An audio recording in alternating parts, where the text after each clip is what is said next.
Assalamualaikum warahmatullahi wabarakatuh. Perkenalkan, nama saya Muhammad Fahmi Pauji, kelas 2A, semester 2, mahasiswa Universitas Surya Kencana, Fakultas Ilmu Hukum, Prodi Ilmu Hukum.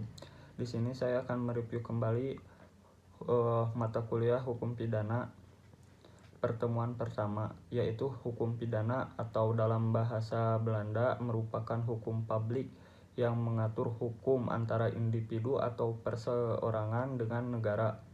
Hukum pidana dibagi menjadi dua, hukum pidana material dan formal. Dan menurut Profesor Mulyanto, hukum pidana material dibagi menjadi 1. Perbuatan pidana kriminalitas, dan 2. Pertanggungjawaban pidana atau criminal possibility. 3. Yaitu sanksi pidana atau criminal procedure, perbuatan yang menyangkut asas legalitas, sedangkan pertanggungjawaban yang berhubungan dengan asas kesalahan. Dalam fungsi hukum pidana yaitu mengatur kehidupan masyarakat atau menyelenggarakan tata dalam masyarakat.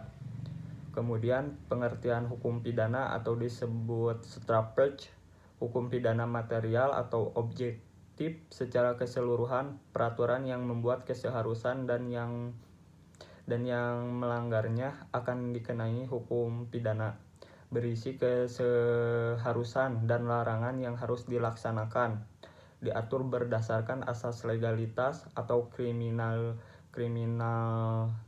act, mengatur tentang siapa yang dapat dibintai pertanggungjawaban berdasarkan asas kesalahan kriminal responsibility, contohnya KUHP dan peraturan di luar KUHP.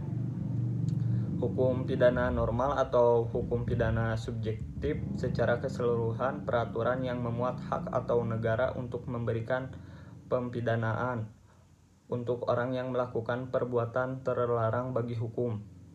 Pembagian kitab hukum pidana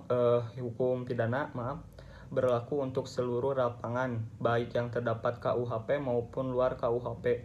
Diatur dalam buku pasal 1 diatur dalam buku 1 pasal 1 sampai 103. Bagian hukum khusus mengatur perbuatan yang mana dapat dipidanai serta dikenal ancaman berupa sanksi bagian yang melanggar. Diatur dalam buku 2 pasal 104 sampai 448 tentang kejahatan, tentang kejahatan. Seterusnya buku pasal 489 sampai 589. Sekian dari saya. Terima kasih. Wassalamualaikum warahmatullahi wabarakatuh.